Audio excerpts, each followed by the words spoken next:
আল্লাহর নবী রহমতুল্লিল আলামিন একদা মা ফাতেমাতুজ জোহরা রাদিয়াল্লাহু তাআলা আনহার ঘরে গেলেন, গিয়ে বললেন, বাড়ির সামনে গিয়ে এলান করলেন, আইনাল ফাতেমা, ফাতেমা তুমি কোথায়? তাল তুমি সামনে এসো।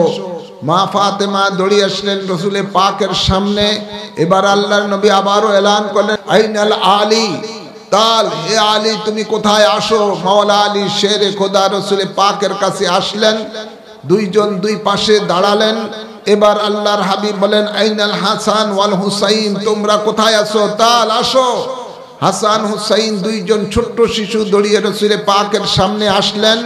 আসার পরে আল্লাহর হাবিব এই চারজনের গায়ে তার কামলিওয়ালার চাদর জড়িয়ে দিলেন। চাদর জড়িয়ে দিয়ে বললেন, উম্মত, এ আমার চাদরের নিচে যারা আছে এরাই হলো আমার আহলে বায়েত। সুবহানাল্লাহ বলেন না? তো নবীর আহলে বায়েতকে ভালোবাসতে হবে। এই ভালোবাসাটা হলো উম্মতের জন্য, এটা ঈমান, উম্মতের জন্য ঈমান। আলে রসুলকে ভালোবাসা শুধু রসুলে পাক নয়, স্বয়ং আল্লাহ নিজেও ভালোবাসেন।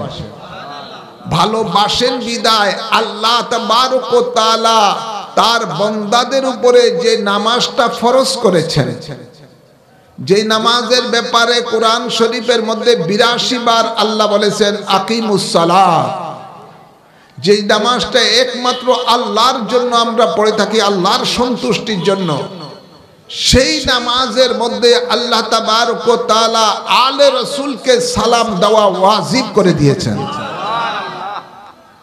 ঠিক না ঠিক?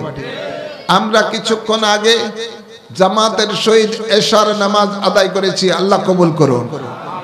এশার নামাজ বলে আমরা ফরজ আদায় করেছি। এই ফরজের মধ্যে আমরা আত্তাহিয়াতুর মধ্যে পড়েছি দুরুদ ইব্রাহিমের মধ্যে ওয়ালা আলে মুহাম্মদ, আছে না নাই? আমরা ফরজ নামাজ পড়লো, আপনার আত্তাহিয়াতু পড়তে হয়, সেখানেও আলে রসুলকে সালাম দিতে হয়। ওয়াজিব নামাজ পড়লে সেখানেও আত্তাহিয়াতু পড়তে হয়, সেখানেও আলে রসুলকে সালাম দিতে হয়। সুন্নত নামাজ পড়লো, সেখানেও আত্তাহিয়াতু পড়তে হয়, সেখানেও আলে রসুলকে সালাম দিতে হয়। নফল নামাজ পড়লে সেখানেও আত্তাহিয়াতু পড়তে হয়, সেখানে আলে রসুলকে সালাম দিতে হয়।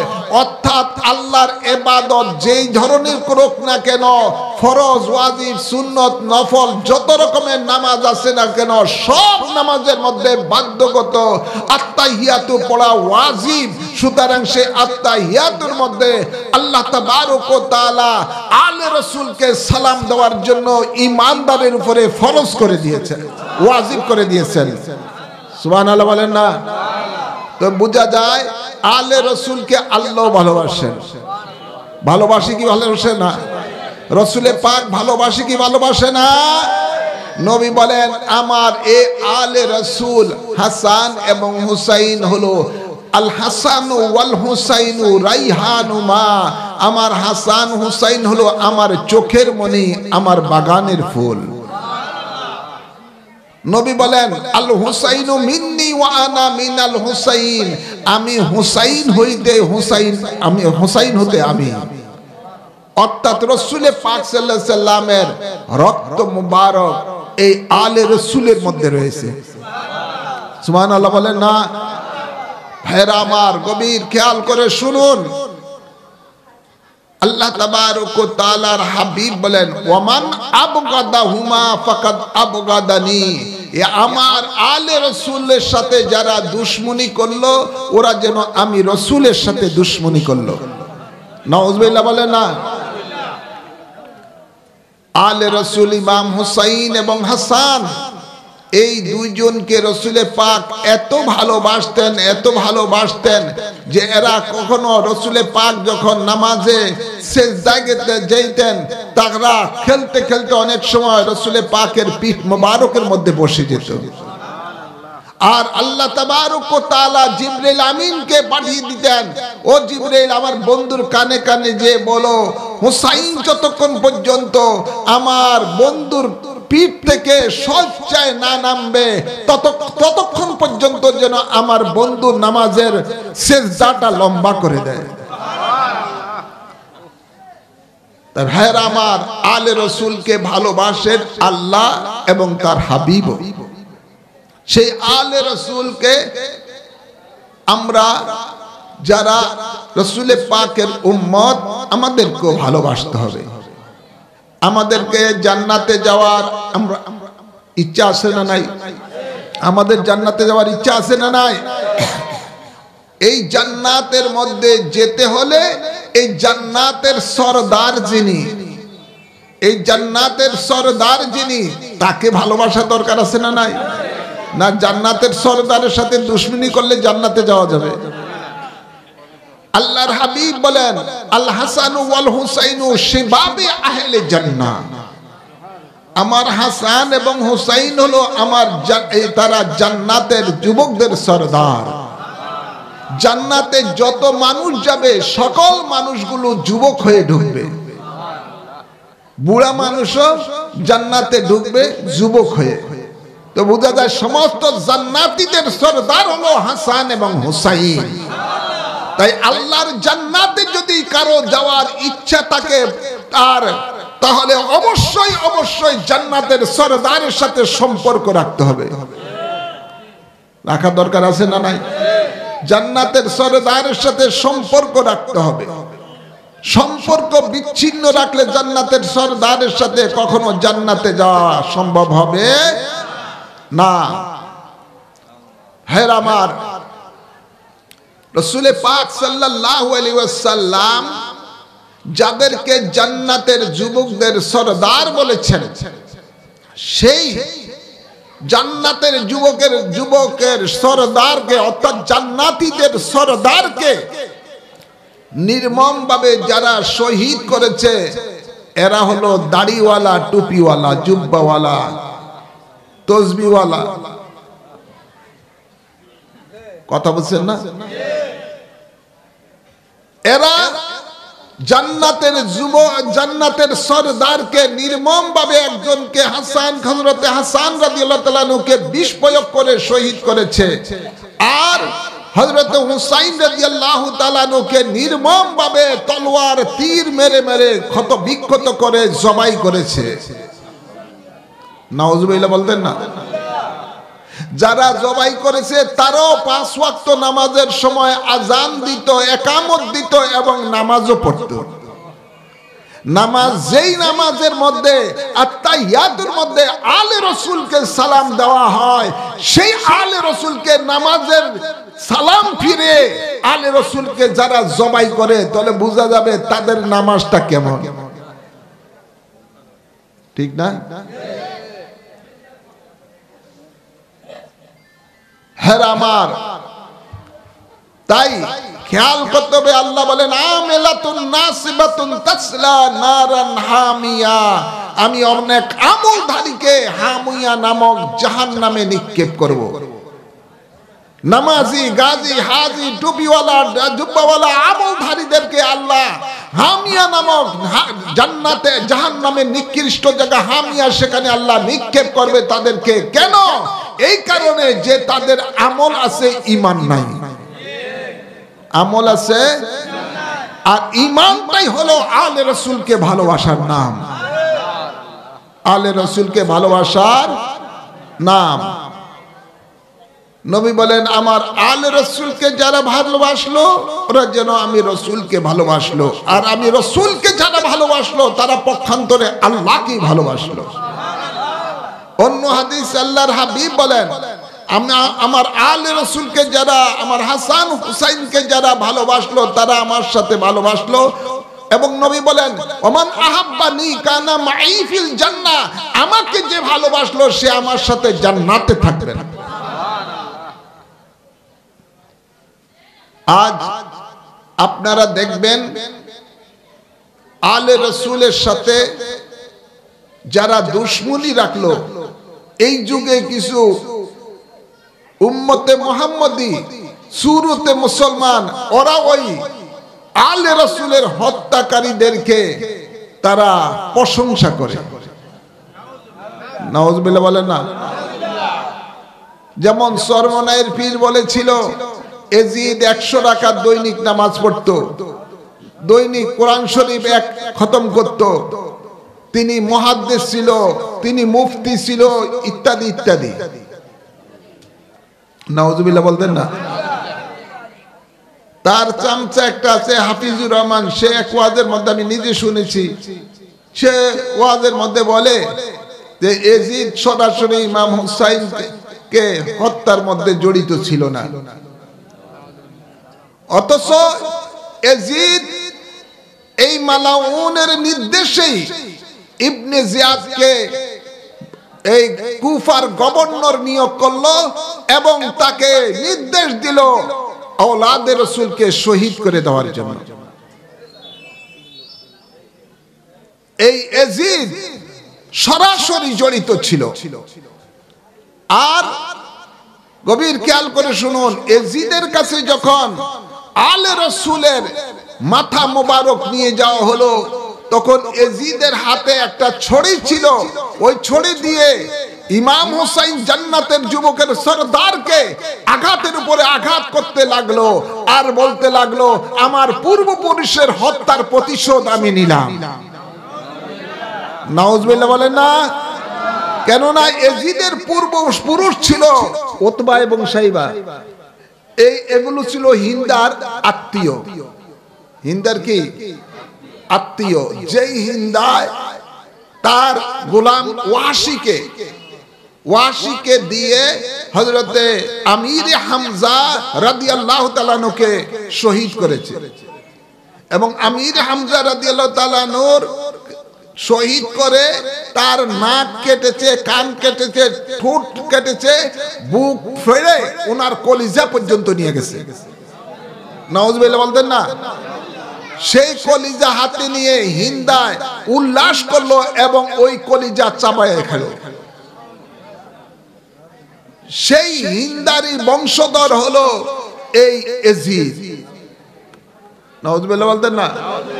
এবং এজিদই তখন বলল যে আমি আমার পূর্বপুরুষের হত্যার প্রতিশোধ নিলাম। আজ সেই মালাউন এজিদের প্রশংসা যারা করে, এজিদের পক্ষ নিয়ে যারা কথা বলে, মনে করবেন এটা হলো জিন্দা মুনাফিক। জিন্দা মুনাফিক। এদের নামাজ বলেন, টুপি বলেন, দাড়ি বলেন, জুব্বা বলেন, জিকির বলেন, কোনো কিছুই আল্লাহর দরবারে কবুল হবে না, যেহেতু তাদের ঈমান নাই। কি নাই? ঈমান নাই। ঈমান থাকলে তার আমলের দাম আছে, ঈমান নাই, আমলের কোনো দাম নাই। ভাইরা আমার, আলে রাসূল সাল্লাল্লাহু আলাইহি ওয়াসাল্লাম কোন দুনিয়ার জন্য শহীদ হয় নাই। আলে রাসূল যখন দেখলেন এজিদ মালাউন বেঈমান মুনাফিক অন্যায়ভাবে সে ক্ষমতায় বসে আল্লাহর নবী যে ইসলাম দান মুবারকের শহীদের বিনিময়ে যে ইসলাম দুনিয়াতে রেখে গেছেন, ওই ইসলামের মৌলিক কতগুলো জিনিস এজিদ পরিবর্তন করে দিয়েছে। নাউজুবিল্লাহ বলেন না। এজিদ ক্ষমতায় বসে জেনাকে জায়েজ করে দিয়েছে। এজিদ ক্ষমতায় বসে মদকে জায়েজ করে দিয়েছে। এজিদ নিজেও ছিল একটা জেনাকার এবং মদখোর। এজিদ ক্ষমতায় বসে সুদকে জায়েজ করে দিয়েছে। এজিদ ক্ষমতায় বসে ভাই বোনের বিয়েকে জায়েজ করে দিয়েছে। নাউজুবিল্লাহ বলেন না। এভাবে এজিদ মালাউন ক্ষমতায় বসে ইসলামের মৌলিক কতগুলো জিনিসকে পরিবর্তন করে দিয়েছে। তাই আওলাদে রাসূল এজিদের বিপক্ষে ছিল। এজিদের কাছে তিনি খেলাফতের বায়াত গ্রহণ করে নাই। আওলাদে রাসূলকে এজিদ বাহিনী বলেছিল যে আপনাকে রাজার হালে রাখা হবে, আপনার বংশধরকে রাজার হালে রাখা হবে, শুধুমাত্র একটি শর্ত, আপনি এজিদের কাছে বায়াত নিয়ে নেন। আলে রাসূল বলে আমি সেটা কখনো এই মালাউনের কাছে বায়াত গ্রহণ করব না। তিনি তার প্রতিবাদ করলেন এবং তিনি আপনার ইন্তেকালের আগ পর্যন্ত হকের পথেই ছিলেন। সুবহানাল্লাহ বলেন। ঠিক সেই আলে রাসূলের বংশধর 40তম বংশধর আমার মহান পিতা গৌসে জামান কুতবে জামান আওলাদে রাসূল ইমামে রাব্বানি সৈয়দ আরশাল মাদানী, তিনিও তার বহু ওয়াজের মধ্যে বলেছিলেন যে আমার জান যেতে পারে, 3 বার বিষ খাওয়াইছো দাওয়াত দিয়ে, 3 বার অন্যায় ভাবে আমাকে জেলের মধ্যে ঢুকিয়েছো, আমার উপরে অনেক অত্যাচার করেছো, আমি হক কথা বলবোই বলবো, বাতিলের সাথে কখনো আমি আপোষ করতে পারবো না। ইনি তার কথার উপরে মৃত্যুর আগ পর্যন্ত ছিলেন। সুবহানাল্লাহ বলেন না, আপোষ করেন নাই। যেহেতু আমাদের পূর্বপুরুষের এটা ধারাবাহিকতাই এসেছে, বাতিলের সামনে কখনো আমরা আপোষ করতে পারি না। এটা আলে রাসূলের এটা আদর্শ। হ্যাঁ আমার, তাই আপনাদেরকে শুধু এটুকুই বলবো যে আলে রাসূলকে ভালোবাসেন। আলে রাসূলের ভালোবাসার মাধ্যমে রাসূলে পাকের ভালোবাসা অর্জিত হবে, রাসূলে পাকের ভালোবাসার মাধ্যমে আল্লাহর ভালোবাসা অর্জিত হবে। আর আলে রাসূল এমন একটা সম্প্রদায়, এমন একটা বংশধর, এমন একটা সিলসিলা, আল্লাহর হাবিব বলেন উম্মত আমার আলে রাসূলেরা হলো তোমাদের জন্য নূহ আলাইহিস সালামের কিস্তির মতো। নূহ আলাইহিস সালামের জামানায় মহাপ্লাবন হয়েছিল, ওই প্লাবনের মধ্যে যে নূহ আলাইহিস সালামের বানানো কিস্তির উপরে যারা উঠেছে তারা নাজাত প্রাপ্ত হয়েছে। দয়াল নবী বলেন আমার আলে রাসূলের দামান যারা ধরে রাখবে তারাও নাজাত প্রাপ্ত হবে। তাই আলে রাসূলকে ভালোবাসতে হবে। এই বর্তমান জামানার মধ্যে আলে রাসূল দামান যারা আলে রাসূলের ধরে রেখেছেন তারা এই ফিতনা ফাসাদের থেকে নাজাত পাবেন। কি পাবেন? জোরে বলুন, নাজাত পাবেন। আজ আমরা দেখতে পাই যে কতিপয় মানবী শয়তানেরা আলে রাসূলের বিরোধিতা করে।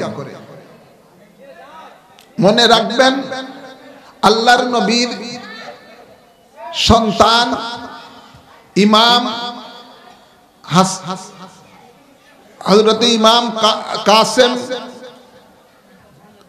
তৈয়ব তাহের ইব্রাহিম রাসূলের পাকের কয়েকজন সাহেবজাদা ছিলেন।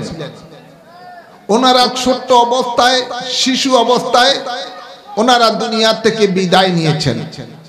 যেহেতু রাসূলের পাকের পূর্বে যত নবী রাসূলগণ এসেছিলেন ওনাদের সন্তানেরা, বাপের পরে ছেলেরা নবুয়ত পেতেন। আমাদের নবীকে আল্লাহ তাবারক ওয়া তাআলা খাতুমুন নবীয়িন করে প্রেরণ করেছেন, শেষ নবী করে প্রেরণ করেছেন।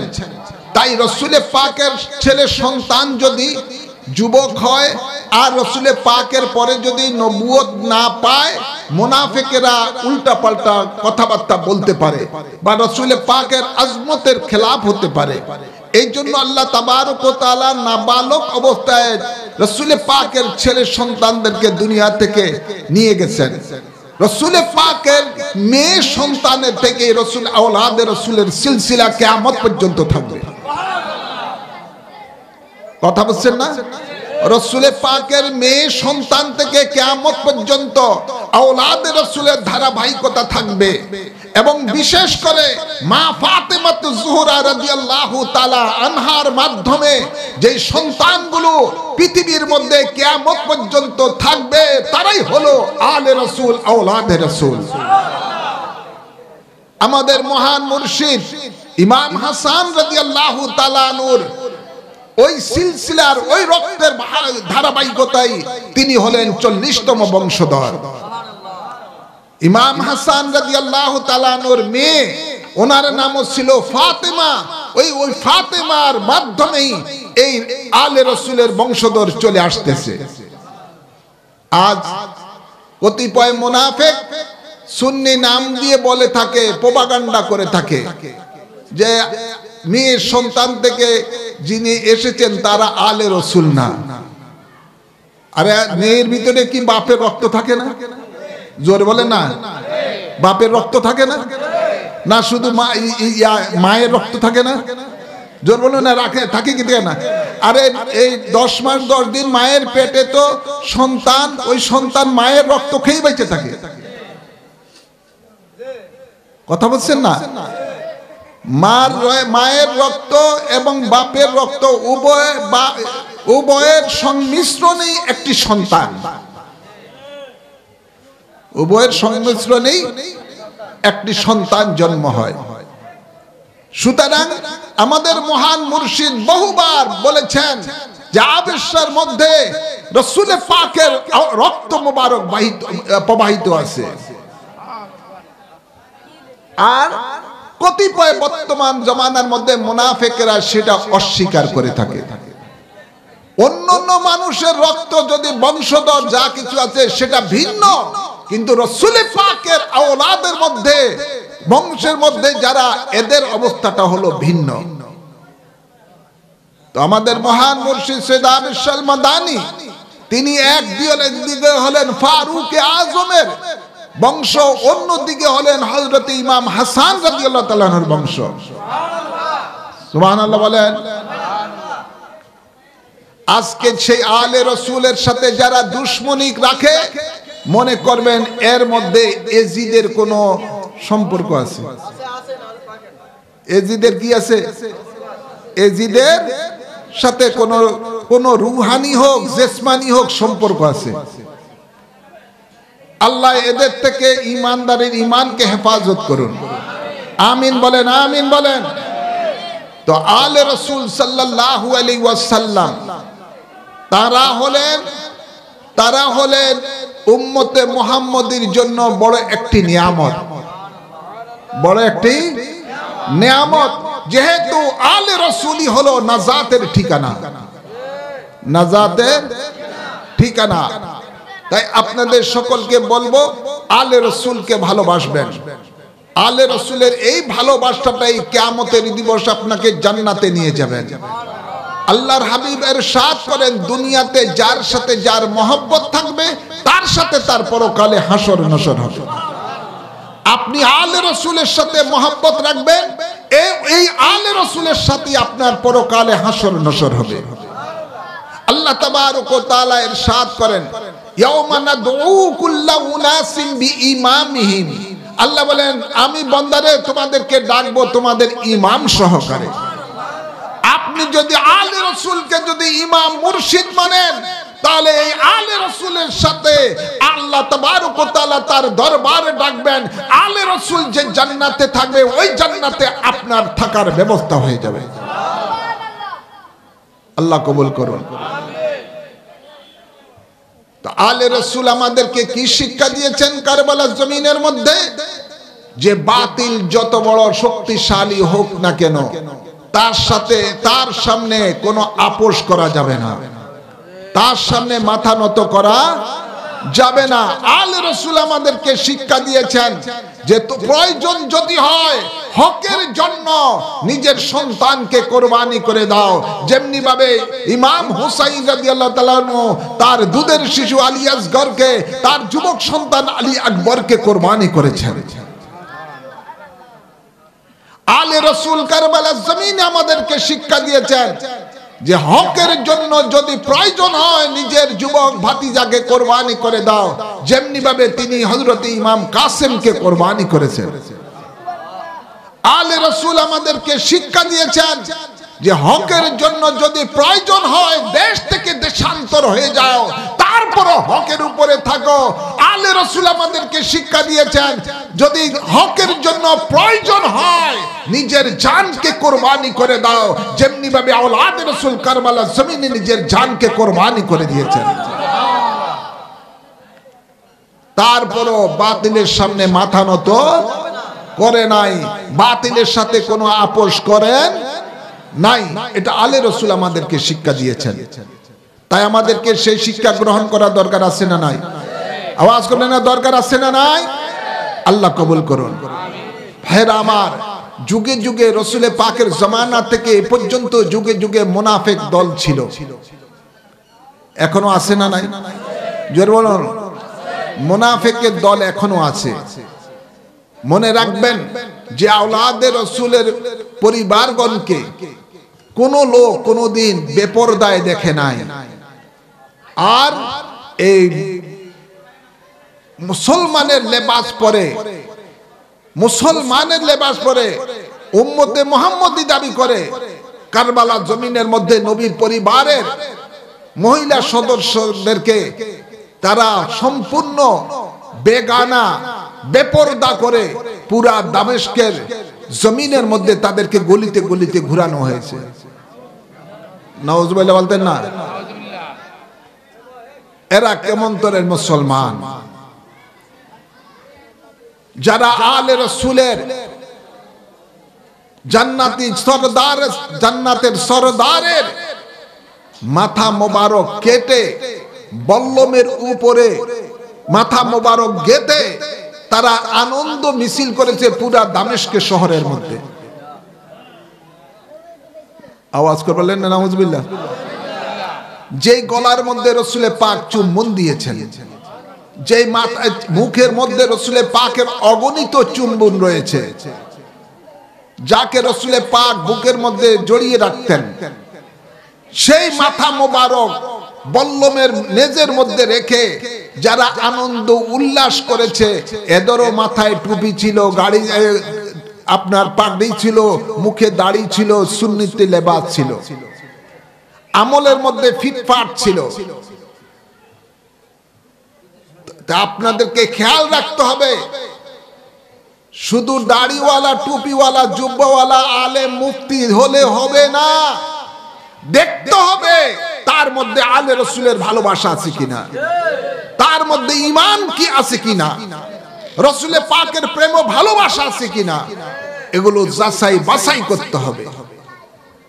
এই জন্য আমার মুর্শিদ কেবলা আপনারা যারা দেখেছেন সৈয়দ আবেদ মাদানী রাদিয়াল্লাহু তাআলা আনহু, তিনি অনেক ভক্তদেরকে মুরিদানদেরকে বায়াতের সময় তিনি এটা ওয়াদাও করে নিতেন যে দুশমনের রাসূলের সাথে কোনো সম্পর্ক রাখবো না, এদেরকে সালাম দিব না, এদেরকে সালাম দিব না, এদের পিছনে নামাজ পড়বো না, এদের জানাজারও নামাজ পড়বো না, এদের সাথে কোনো আত্মীয়তাও করবো না।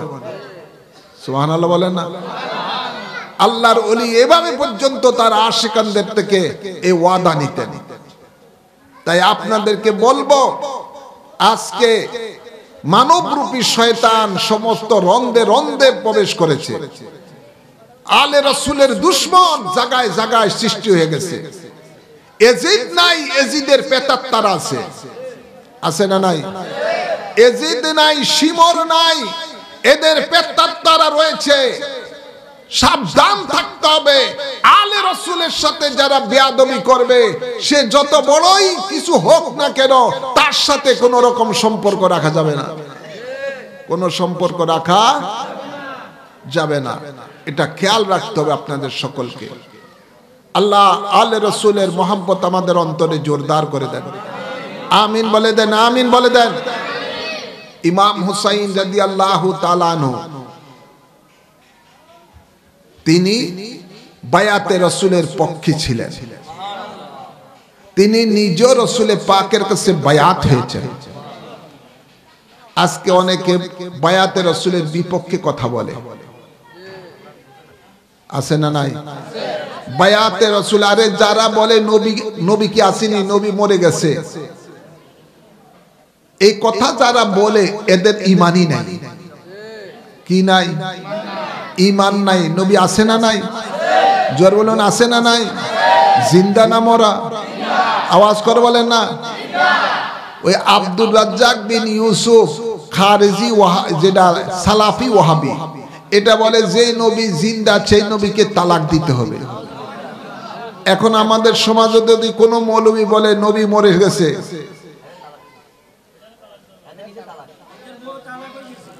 এটাও শেষ, এটাও গভীর খেয়াল করে শুনুন, আমাদের নবী জিন্দা নবী, আমাদের নবী। যারা জানেন যে নবী জিন্দা, যাদের আকীদা হলো নবী জিন্দা, মনে রাখবেন তার ঈমান জিন্দা। আর যেগুলি বলে নবী মরে গেছে, মনে করবেন এটার ঈমান মরে গেছে, ঈমান মরে গেছে। নবী জিন্দা, নবী হায়াতুন নবী, নবী এমন নবী যে নবী বুখারী শরীফের মধ্যে হাদিস রয়েছে, সিয়াসিতের হাদিসের মধ্যে, বিভিন্ন হাদিসের মধ্যে রয়েছে, আল্লাহর হাবিবের দরবারে প্রত্যেক সোমবার এবং বৃহস্পতিবার দিবাগত রাত্রে ফেরেশতারা উম্মতের আমল নামা নিয়ে রাসূল পাকের সামনে পেশ করেন। আল্লাহর নবী উম্মতের আমলগুলো দেখেন, যেই উম্মতের আমলের মধ্যে নেক আমল বেশি দেখেন নবী তার উপরে খুশি হয়ে যান। যার আমলের, যেই উম্মতের আমলের মধ্যে গুনাহ বেশি দেখেন নবী তার জন্য আল্লাহর দরবারে ফরিয়াদ করেন, আল্লাহ তুমি তাকে maaf করে দাও, রব্বি হাবলি উম্মতি, রব্বি হাবলি উম্মতি। তো জিন্দা নবীর কাছেই তো আমলনামা পেশ করে, কি বলে না মুরদের কাছে? জিন্দা নবীর কাছেই তো আমলনামা পেশ করা হয়। আর নবী নিজেও বলেন, আল আম্বিয়া ওয়া হায়াউন ফি কুবুরিহিম ইউসাল্লুনা ওয়া ইয়ারজুকু। নবী বলেন সমস্ত নবীর এই কবরে জিন্দা, তারা নামাজ পড়েন, জান্নাতি রিজিক খান। তো জান্নাতি রিজিক কি মুর্দায় খায় না জিন্দায় খায়? জোর বলেন না, কি শিখায়? জিন্দায় খায়। আর জান্নাতি রিজিক যারা খায়, ওদের কোনো জান্নাতি রিজিক খাইলে কোনো পেশাব পায়খানা হয় না, এটা শরীরের সাথে মিশে যায়। সুবহানাল্লাহ বলেন। আর নিজেই নবী বলতেছেন, ইন্নাল্লাহা কাদ রাফা লিয়াদ দুনিয়া ফাআনা আনজুরু ইলাইহা ওয়া ইলা মা হুয়া কাইনুন ফিহা ইলা ইয়াউমাল কিয়ামাতি কান্নামা আনজুরু ইলা কাফি হাযা। নবী বলেন যে নিশ্চয়ই আল্লাহ তাআলা গোটা পৃথিবীটাকে আমার হাতে তালুর মতো করে দিয়েছেন, আমি দেখতেছি, কিয়ামত পর্যন্ত এইভাবে দেখতে থাকবো। তো দেখবে কি জিন্দায় নাই মরায়? জোর বলেন না, কে দেখবে? জিন্দায় দেখবে, মরা তো দেখবে না। আর আল্লাহ তাবারক ওয়া তাআলা আত-তাহিয়াতুর মধ্যে ঈমানদারের উপরে ওয়াজিব করে দিয়েছেন নবীকে সালাম দেওয়া। আমরা পড়ে থাকি, আসসালামু আলাইকা আইয়ুহান নাবিয়্যু ওয়া রাহমাতুল্লাহি ওয়া বারাকাতুহু। নবী বলেন আমার কোন উম্মত যদি আমাকে সালাম দেয়, আমি নিজ কানে দিয়ে সেই সালাম শুনতে পাই, কে সালাম দিল তাকেও আমি চিনি, তার বাপকেও আমি চিনি। তো মুর্দায় শুনে না জিন্দায় শুনে? জরুর না, কে শুনে? জিন্দায় শুনে। নবী জিন্দা এবং তিনি হাজির ও নাজির আছেন বিধায় আল্লাহ তাবারক ওয়া তাআলা মনে মনে কোন আপনার আল্লাহর ইমানদার বান্দারা যদি মনে মনে নবীকে সালাম দেয়, সেই সালামও নবী শুনতে পায়। এই জন্য আল্লাহ বলেন, আন-নাবিয়্যু আওলা বিল মুমিনিনা মিন আনফুসিহিম। নিশ্চয়ই আমার নবী মুমিনের জানের চাইতে আরো বেশি নিকটে, জানের চাইতে আরো নিকটে। এই জন্য আস্তে আস্তে সালাম দিল, নবী তার সালাম শুনতে পায়। ক্ষমতা দিয়েছেন কে? তো কোন নবী, কেউ যদি বলে নবী মরে গেছে, মনে করবেন এটার ঈমান নাই, এটা করে জিন্দা বেঈমান। জিন্দা, আমাদের নবী জিন্দা, আমাদের নবী জিন্দা। আবেদ শাল মাদানী রাদিয়াল্লাহু তাআলা আনহু তিনি উরুসে পাকে বলেছিলেন যে আমি আল্লাহর কসম করে বলতেছি, আমি দেখতেছি আমার দয়াল নবী উরুসে নববীতে বসা আছেন এবং তিনি মুস্কি মুস্কি হাসতেছেন। আল্লাহর ওলি বলেছেন, তোমাদের মধ্যে যদি কলবের চক্ষু থাকে তোমরা আমার নবীকে দেখো। তোমার ব্যাটারি ফিউজ, ব্যাটারি, তোমার ব্যাটারি ফিউজ, তুমি নবী দেখো না। আর যার ব্যাটারির মধ্যে চার্জ আছে মদিনাওয়ালার সাথে সম্পর্ক নিয়ে, যাদের ব্যাটারির মধ্যে চার্জ আছে তারা নবীকে সদা সর্বদা দেখতে পায়। হাজারো হাজারো ওলি আল্লাহর জীবনী পড়েন, তারা নবীকে সরাসরি দেখতে পেতেন।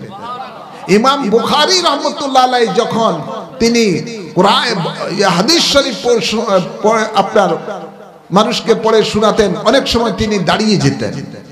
ইমাম বুখারী রাহমাতুল্লাহ আলাইহি বলেন, আমি হাদিস লেখে গোসল করে ওযু করে 2 রাকাত নফল নামাজ পড়ে আমি হাদিসটা নিয়ে রাসূলের পাকের দরবারে যেতাম, রাসূলের পাককে পড়ে শুনাইতাম যে হাদিসটা সহিহ কিনা। রাসূলের পাক যখন ইজাজত দিতেন, বলতেন হ্যাঁ এটা সহিহ, তখনই আমি সেটা লিখতাম। তো ইমাম বুখারীর ব্যাটারি চার্জ ছিল, তিনি নবীকে সরাসরি দেখতেন। আবেশাল মাদানির ব্যাটারির মধ্যে চার্জ আছে, তিনি সদা সর্বদাই নবীকে দেখতে পেতেন। তুমি মৌলবীর যদি না থাকে, এটা তোমার কুফাল মন্দ। কি মন্দ? তার কুফাল মন্দ। কলবের চক্ষু তৈরি করুন, আপনিও রাসূলের পাককে দেখতে পাবেন। তাই ভাইয়ের আমার, বাবার আমার, কোরআনে পাকে যখন 3টা আয়াত রয়েছে দলিলে কাতঈর দ্বারা প্রমাণ যে রাসূলের পাকের কাছে বায়াত হওয়ার জন্য। সূরা ফাতার মধ্যে 2টি আয়াত, সূরা মুমতাহিনার মধ্যে 1টি আয়াত। সলফে সালিহগণ এই জন্য বলতেন, শাওলিউল্লাহ মুহাদ্দিসে দেহলভী রাহমাতুল্লাহ আলাইহি তিনি বলতেন সমস্ত সলফগণ, এই সলফের মধ্যে গাউসে পাক আছে, খাজা গরিবে নওয়াজ আছে, বাহাউদ্দিন নকশবন্দি আছে, মুজাদ্দিদ আল-ফিসানি আছে, সমস্ত বুজুর্গ আইনে দ্বীন আছেন। তিনি বলেন সমস্ত সলফে সালিহগণ এভাবে বায়াত নিতেন, কুল বায়াতু রাসূলুল্লাহ সাল্লাল্লাহু আলাইহি ওয়াসাল্লাম। তিনি মুর্শিদ মুরিদকে বলবে যে বলো আমি বায়াত গ্রহণ করতেছি রাসূলে পাক সাল্লাল্লাহু আলাইহি ওয়াসাল্লামের কাছে, বেওয়াসিতাতে খোলাফাই, তার খলিফার উসিলায়, মুর্শিদের উসিলায়। ইসলামের 5টি স্তম্ভের উপরে কলেমা, নামাজ, রোজা, হজ, যাকাত। সুবহানাল্লাহ বলেন না? গাউসে পাকের আওলাদের মধ্যে হযরতে, বংশধরের মধ্যে হযরতে মীর আব্দুল ওয়াহিদ বলগরামি সাবা সানাবিল শরীফের মধ্যে লেখেন, শরীয়ত মুতাবিয়াত বাউ সাল্লাল্লাহু আলাইহি ওয়াসাল্লাম ওয়া তরিকত মুবাইয়াত বাউ সাল্লাল্লাহু আলাইহি ওয়াসাল্লাম। শরীয়তটা হলো রাসূলের পাকের অনুসরণ অনুকরণের নাম, আর রাসূলের পাকের কাছে বায়াত হওয়ার নামই হলো প্রকৃতপক্ষে তরিকত। তিনি আরো লেখেন, মুরিদি বায়াতে আজ রাসূলাত না বেদাতে জুহালায়ে ফসুলাত। তিনি বলেন মুরিদটা হলো রাসূলের পাকের কাছে বায়াত হওয়ার নাম, আর তার বিপরীত সব ফজুল বাতিল। হ্যাঁ আমার, বাবার আমার, কতগুলি ভণ্ড পীরেরা যুগে যুগে এই হক বায়াতকে, সুন্নত বায়াতকে তারা উঠি দিয়ে নিজের নামে মানুষকে বায়াত করায়। অনেকে গাউসে পাকের নামে করায়। আরে গাউসে পাকের থেকে কি আমার নবীর মর্যাদা কম নেই? জোরে বলেন না। গাউসে পাক বলে আরে আমার নবীর যারা গোলামি করেছে সাহাবায়ে কেরামেরা, এরা যে ঘোড়াটা দৌড়াইতো, ঘোড়ার দৌড়ানোর সময় পায়ের থেকে যে ধুলাটা উঠতো, গাউসে পাক বলে আমি ওই ধুলার সমানও না। তো তুমি যদি গাউসে পাকের নামে বায়াত হওয়াকে জায়েজ কও, তো নবীর কাছে বায়াত হওয়াকে নাজায়েজ কিভাবে কও? আরে কথা দেখো, গাউসে পাক কার কাছে বায়াত করছেন, কোন পদ্ধতিতে গাউসে বায়াত করছেন সেটা দেখো। গাউসে পাকের পীরের পীর কিভাবে বায়াত নিতেন? ওরা কই সময় কাদেরিয়া তরিকা ছিল? কিছুই ছিল না। সকলে বায়াতে রাসূলের মধ্যে ছিলেন। সুবহানাল্লাহ। বায়াতে রাসূল গ্রহণ করলে আল্লাহ বলেন হাকিকতে ওই বায়াতটা আমি আল্লাহর কাছে হয়ে যায়। ইন্নাল্লাযীনা ইউবায়ুনাকা ইন্নামা ইউবায়ুনাল্লাহ। সুবহানাল্লাহ। এইজন্য আমার মুর্শিদ বলতেন, অনেক করে আফসোস করে, যে আমি নিজের ইচ্ছায় এই দেশে আসি না, আমাকে আল্লাহর নবী পাঠিয়েছেন। আল্লাহর নবী পাঠিয়েছেন। এখনো দেখবেন আপনারা, এগুলো ফেসবুকে পাবেন ওনার ওয়াজ, যে আবেশ শাহ নিজের ইচ্ছায় এই দেশে আসে নাই, আমাকে আল্লাহর নবী পাঠিয়েছেন। পাঠিয়েছেন এই সুন্নত বায়াতকে জিন্দা করার জন্য। পীরেরা নিজের নামে বায়াত করায়, তরিকার নামে বায়াত করায়, এটা সুন্নতের সম্পূর্ণ বিপরীত। এই সুন্নতকে জিন্দা করার জন্যই আবেদ শাহ মাদানী এই জমিনে এসেছেন আল্লাহর নবীর নির্দেশে। সুতরাং তিনি বলতেন অনেক সময় যে আমি কোন পীরের পিরালি ছোড়ালের জন্য আমি আসি নাই, আমি শুধু তোমাদেরকে হক পথটা দেখিয়ে দিচ্ছি, যেটা শত শত বছর ধরে যে হক পথটা চলে এসেছে সেই পথটা তোমাদেরকে দিয়েছি, তোমরা পদ্ধতিটা চেঞ্জ করে ফেলো। তোমরা নিজের নামে তরিকার নামে বায়াত না হয়ে হায়াতুন নবী, জিন্দা নবী, হাজির নাজির নবীর কাছে বায়াত হও আর তরিকতের উপরে দিয়ে দাও সবাব। এটাই হলো সত্যের পথ। আল্লাহ হেদায়েত দান করুন, আমিন বলেন। যারা না বুঝে গুমরাহির মধ্যে রয়েছে আল্লাহ তাদেরকে হেদায়েত দান করুন, আমিন বলেন। দয়াল নবী, নূরের নবী, রহমতের নবী যে বায়াত আমার উম্মতের জন্য দিয়েছেন সে বায়াতের নাম হলো বায়াতে রাসূল, বায়াতে রাসূল সাল্লাল্লাহু আলাইহি ওয়াসাল্লাম। আর সে বায়াতের মধ্যে ছিলেন আলে রাসূল, আওলাদে রাসূল, ইমাম হাসান হুসাইন। সুবহানাল্লাহ বলেন না। ইমাম হাসান ওয়া হুসাইন রাদিয়াল্লাহু তাআলা আনহু। আমরা সেই বায়াতে থাকতে রাজি আছি না নাই? আওয়াজ করে বলেন, হাত তুলে দেখান রাজি আছি না নাই? নারে তাকবীর, নারে রিসালাত, বায়াতে রাসূল, বায়াতে খোদা, বায়াতে রাসূল, বায়াতে খোদা। আল্লাহ কবুল করুন।